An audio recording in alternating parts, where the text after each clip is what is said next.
परिस्रारे फेण सृष्टि हवा कि परिस्रारू अधिक दुर्गंध सृष्टि हवा जेपरि पचाणा भली मेथेन गैस भली यदि अधिक दुर्गंध बाहर तेज आप पानी अभाव जनित समस्या बोली भावतु ना। यह एक आपण किडनी जी रक्त को फिल्ट्रेशन करुच्ची तार एक जटिल समस्या को सूचई दे सतरे आज्ञा। जदि आपण कि कौन परिवार सदस्य जदि कौन बंधु परिजन व्यक्ति जदि ये कौन समस्या पीड़ित अच्छा जदि आपको जना पड़ा तेज आप निश्चित भाव में परिस्रार जो क्वांटिटेटिव टेस्ट अर्थात क्यों परिमाण को उपादान निष्कासन हो जाउची ताकू निश्चित परीक्षा कर लियंतु। आपण से निश्चित जानीपारे जे आपणकर किडनी केते दूषित होईची आ रक्त आपणकर आम दोष केते बढ़ी। हाँ आज्ञा आज ये मोर एक स्वतंत्र स्वदेशी काढ़ा अर्थात से काढ़ाटी अन्य कुछ नुह आपण रोषे घर मिलूवा एक साधारण मसला जहाँ आप प्रत्येक सब्जी व्यवहार करते से मसला को व्यवहार करी मात्र 10 मिनिट समय मध्य जहाँ प्रस्तुत करेंगे से एक काढ़ा को व्यवहार करी आपण निजर किडनी को संपूर्ण डिटॉक्सिकेट कर दे पारे एवं जदि आप कंटिन्यूस व्यवहार करेंगे तेज एक सुस्थ किडनी नहीं सारा जीवन आप बंची पारे। जय जगन्नाथ। दर्शक बंधु मुझे काढ़ा विषय तो निश्चित वर्णना करी किंतु आपण को ये एक उपादेय जो वर्णना आपको देवाक जाऊँगी जदि आपको भल लगे मुझे अनुरोध करी आम चैनल को आप निश्चित भाव सब्सक्राइब करूँ आ फॉलो भी करूँ। तेरे ठीक अच्छे आज्ञा बर्तमान आम से काढ़ा किपरि प्रस्तुत होची से कौन कौन उपादान दरकार होची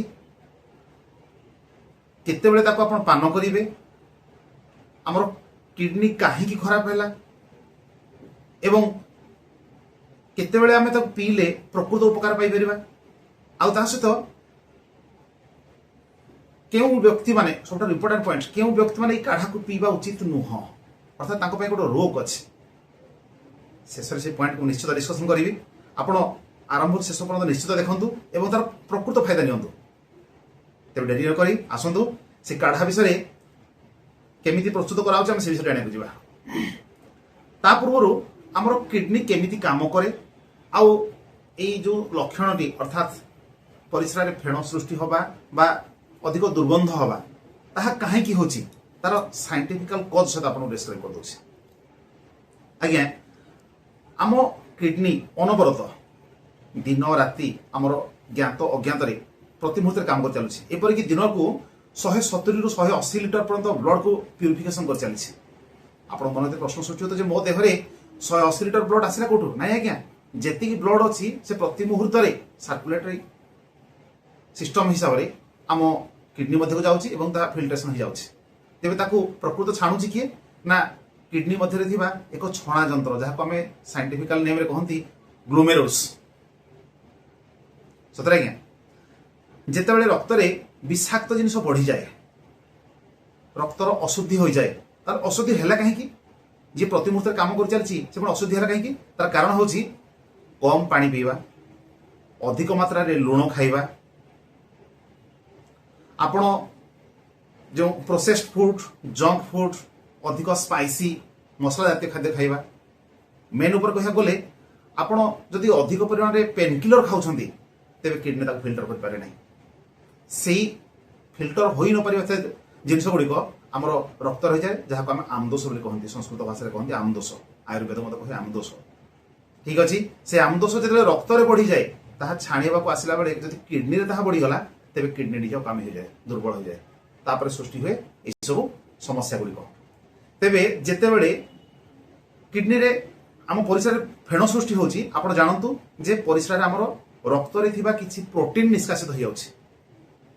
आज्ञा रक्तरु प्रोटीन परिस्रा दे चलीगला कहीं ना किडनी निजे जो ग्लोमेरुलस निजे अकामी हो जाए अर्थात से जो क्षय सृष्टि भितर से कौन हो आमर परिस्रा मध्य दे किसी प्रोटीन निष्कासन हो जाए तेबे आम अधिक प्रोटीन खाइबा कहीं आवश्यक भी किसी नुह केते कौन करती प्रोटीन पाउडर इनटेक करती प्रोटीन सप्लीमेंट नियंती ना क्या से सब दूरे रुहतु आपन आवश्यक जी से मात्रा खाई चलतु जदि ये समस्या आप पड़ते ना अन्य समय नो डाउट आप व्यवहार करेंगे और शरीर को ठीक रखिपारे। आ गोटे है कौन परिस्रा जदि दुर्गंध सृष्टि है दुर्गंध केतले हुए ना जिते आप यूरिनारी ट्रैक्ट इन्फेक्शन हुए अर्थात आपणकर किडनी स्वेलिंग हुए किडनी किसी गोटे इन्फेक्शन हुए मूत्र नली इन्फेक्शन हुए से निश्चित भाव में आपणकर परिस्रा दुर्गंध सृष्टि हुए। तेज आसतु ये समस्या गुड़ी को आम किपरि समाधान करवा। दर्शक बंधु मुझे काढ़ाटी कथा कहती से रोसई घर मसला विषय आप मन भर एक प्रश्न सृष्टि हो क्यों एक मसला अच्छी एत बड़ डिजीज को भल कर हाँ आज्ञा सी अन्य किसी नुह से हूँ आप रोसई घर व्यवहार हुआ गोटा धनिया। आज्ञा जदि आप गोटा धनिया को प्रत्येक दिन व्यवहार कर किडनी संपूर्ण डिटॉक्सिकेट हो जाए परिष्कार हो जाए कहीं एक परीक्षा जना जाइथिला जहाको journal of plant food and human nutrition से भली एक तथ्य से देइथिला जे धनिया को जदि आपण फुटई पिउचंती अर्थात आम जदि ताको आगो अल्पटी भिजई देले तापर फुटेले जदि काढ़ा कर हम पिउचंती तेबे आम किडनी रे थिबा हेवी मेटाल्स जेपरि कि आयरन आर्सेनिक ये सब गुड़िक निष्कासन हो पड़ जाए एवं आपणकर किडनी रे जमी रही जिते सब विषाक्त पदार्थ दिन सफा हो जाए। साधारण धनिया को भिजे पीवा आउ फुटे पीवा मध्य ये हूँ फरक। तेरे दर्शक बंधु मु केवल जो काढ़ाटी आपको कहवाक जाऊँगी से काढ़ाटी केवल धनिया नुह ता साथी आउ 4टी उपादान मिसाऊँ। कौन कौन से 4टी उपादान आज्ञा धनिया 2 चामच गोटा धनिया 2 चामच गोटे चामच टी स्पून फुल 4 भाग भागे अर्थात 1/4 हलदी गुंड प्योर हलदी गुंड चिमुटे गोलमरीच गुंड आंगुठी टिप अधिक अर्थात 1 इंच लंबार अदा खंडे फाड़े लेंबू ये 4टी जिन सहित मुझे आड करुँची आउ 4टी जिन आड कली कहीं आप देखु धनिया विषय तो कहली से निजे हूँ एक मूत्र अर्थात मूत्र कारक जी कि निष्कासन करता है आम मूत्र हेवी मेटाल गुड़ी निष्कासन कर देता है। लेंबू आज्ञा कौन करे जिते खटा फल अच्छी खटा फल मध्य सबुठारु अधिक साइट्रेट थिबा फलटी हूँ लेंबू। साइट्रेट मुख्य गुण हूँ जे रक्त में प्रवाहित होता कैल्शियम ताको डिपोजिट होगा दिए ना अर्थात आम किडनी रे किडनी स्टोन होगा दब ना। आउ अदा से निजे हूँ से गोटे अच्छी जिंग्रट से एक एमती उपादान जी कि रक्त प्रवाह को बढ़ाए आमर पाचन तंत्र को अधिक सक्रिय करे हजम शक्ति बढ़ाए जहाद्वारा किडनी उपर जी प्रेसर रहा से प्रेसर को कमी देता है। हलदी आ गोलमरीच ये दुईटी हूँ एक सुपर आंटीऑक्सीडेंट जदि से दुईटी को एकाठी आप मिसई दियंती ते बहुत पावरफुल जाए। तेबे 4टी जिनस सहित जो मिसी जाऊँगी धनिया एक पावरफुल काढ़ा प्रस्तुत हो। तेज आसन देखा आम प्रस्तुत केमी करवा। आज्ञा गोटे कम करूँ प्रत्येक दिन संध्या बेले आपण 2 चामच गोटा धनिया को 2 ग्लास पानी भिजे दिंतु। से पानी को सकाळे पैन उपर बसई बा आपण चूल्हा उपर 2 ରୁ 3 मिनट फास्ट फुटी दिंतु। फुटी गला परे आपण छेचिक रखि से अदा खंडे अर्थात आंगुठी टीप अधिक 1 इंच लंबार से अदा को टुकड़ा टुकड़ा काटी ताकू छेची से पानी पकई दिंतु। जो कही 1/4 हलदी गुंड चिमुटे गोलमरीच पकई दिंतु। 5 ରୁ 10 मिनट फुटी दिंतु। फुटी गला परे तलकू ओल्ही दिंतु। जितेबाला से पानी ठंडा ही आसीबो से कौन करूँ ना से जो फाड़े लेंबू अर्थात 1 चामच रस बाहर भाई फाड़े लेंबू को चिपुड़ी दिंतु ताको आप पी दिंतु। आदि आप टेस्ट पे चाहते तेरे 1 चामच पर्यंत महू ठंडा हो गला महू टी मिसी आप पी पारे। जदि आप सुगर पेसेंट तेरे महू मिसातु ना सब भल हम केतबेले पीबा आज्ञा आप सकाळ खाद्य खाइबार आधा घंटा पूर्व पीयंतु सबुठ बहुत उपकार से काम करता है। खाली पटे आप एक्सरसाइज करा पूर्व पीयंतु ना आपण सकाळ एक्सरसाइज करबे जाउछंती व्यायाम करबे जाउछंती साडो फेरिले सकाळ भोजन जहाँ कौन कहते ब्रेकफास्ट आधा घंटा पूर्व व्यवहार करूँ। जदि आप स्टार्टिंग करुँच जदि ये समस्या भोगुंट तेरे लगातार 10 ରୁ 15 दिन व्यवहार करूँ। सप्ताह को 3 ରୁ 4 थर अर्थात दिने छाड़ी दिने व्यवहार करूँ। ତାହା କ'ଣ କରିବ ଆପଣଙ୍କର ସଫା ହେଇଥିବା କିଡନୀକୁ ଏକ କଣ୍ଟିନ୍ୟୁଟି ଦେବ ଅର୍ଥାତ୍ ସୁସ୍ଥ ରଖିବାକୁ ସାହାଯ୍ୟ କରିବ। ତେବେ ଦର୍ଶକ ବନ୍ଧୁ ଆପଣଙ୍କ ମନରେ ଅନେକ ପ୍ରକାର ତଥାପି ପ୍ରଶ୍ନ ସୃଷ୍ଟି ହୁଏ ଯେ ମୁଁ କେତେ ପରିମାଣରେ ମିଶାଇବି, ମୁଁ ଏତିକି ମିଶାଇ ପାରିବି ନା ନାହିଁ, ଆଉ এইଭଳି ପ୍ରଶ୍ନ ମନରେ ସୃଷ୍ଟି ହେଉଛି। ଯଦି এইଭଳି ଆପଣ ମନ ଭିତରେ କିଛି ପ୍ରଶ୍ନ ସୃଷ୍ଟି ହେଉଛି, ଯଦି ଆମ କମେଣ୍ଟ ବକ୍ସରେ ଆପଣ କିଛି କମେଣ୍ଟ ଲେଖୁଛନ୍ତି, ଫାଷ୍ଟ ନିଶ୍ଚିତ ଲେଖନ୍ତୁ ଆପଣଙ୍କର ବୟସ କେତେ, କେଉଁ ଅଞ୍ଚଳରେ ଆପଣ ରହନ୍ତି, ୟା ପୂର୍ବରୁ ଆଲକୋହଲ ପିଉଥିଲେ କି, ତା ସହିତ ଆପଣ କ'ଣ କ'ଣ ଆଣ୍ଟିବାୟୋଟିକ୍ ଆଗରୁ ନେଇଛନ୍ତି କେଉଁ ଡିଜିଜ୍ରେ ପଡ଼ି, এই 4ଟି ଜିନିଷ ନିଶ୍ଚିତ ମେନସନ୍ କରନ୍ତୁ। ମୁଁ ଚେଷ୍ଟା କରିବି ଆପଣମାନଙ୍କୁ କିଛି ସପକ୍ଷ ତଥ୍ୟ ଦେବା ପାଇଁ ବୋଲି।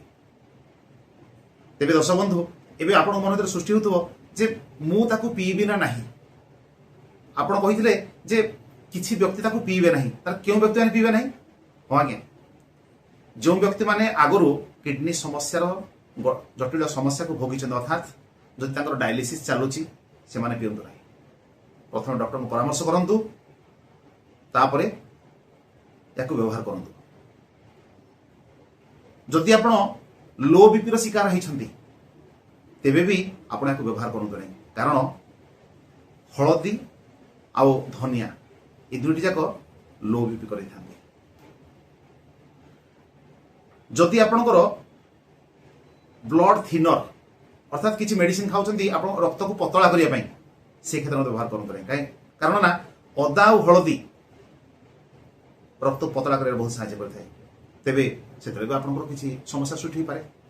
चतुर्थ किए जदि आप प्रेग्नांट लेडी बा आप जदि लैक्टिक मदर अर्थात छोट छुआ को क्षीर पिउछंती बा आप जदि गर्भावस्था अच्छा तेबे आप डॉक्टर को बिना परामर्श रे ये काढ़ा को पियंतु नहीं। ते बसंतु आमे तो जानि पारले काढ़ा किपरि प्रस्तुत करबा, कोन कोन आवश्यक, किए पीब नहीं, केतेबेले पीबा, संपूर्ण उपकार पाइबा। आज्ञा ता सहित आमे जो जिनिस पई आज सृष्टि हेइतिला ताकू दूरेबा, अर्थात आमे प्रत्येक दिन 8 रु 10 ग्लास ए काढ़ा पिउथरा समय निश्चित पानी पीबा। कहीं आज्ञा ये सिना ए काढ़ाटी से अशुद्धि अर्थात से विषाक्त पदार्थ को निष्कासन करने साहाय्य कला, कि धोईकी बाहर कर किए से दरकार हम अधिक पानी। से समय आप सफिसीयंट पानी पिंतु, लुणर मात्रा को कमे दिंतु, एवं जो आचार भली अधिक तीखा मसलायुक्त खाद्य ताकू संपूर्ण बंद कर दिंतु। से समय आपण कौन पैकेज्ड फूड बा प्रोसेस्ड फूड ताकू खातु नहीं, जेपर कि मैगी, नूडल्स, पिस्ता, बर्गर, पिज्जा, बर्गर ये सब आप दूरे रुहतु। आज्ञा ये सब औषध सहित जब आप जोग और व्यायाम को निज डेली रुटीन रे सामिल कर दियंती ना, ताहा कृष्णकर आशीर्वाद जमी पंचु पांडवों ऊपर पड़ा ठीक से आप अधिक पावरफुल हो। कौन करेंगे आप कुंडलिनी जागरण पाई मुझे कहूनी आज्ञा केवल 2टी एक्सरसाइज कहती, 2टी जोग से हूँ कपालभाति, मंडूकासन, आ किसी समय आम जहाँ कहते बाह्य प्राणायाम। कौन करती निश्वास छाड़ी दिखती, पेट को भीतर घिचिक रखती, कहते बाह्य प्राणायाम। कपालभाति तो आप निश्चित जानते सेमती कला बेले आपणकर पेट को जोर आघात दिंतु, ता भितर किडनी निजे हलचल हेबो एवं एक्टिवेट हेबो।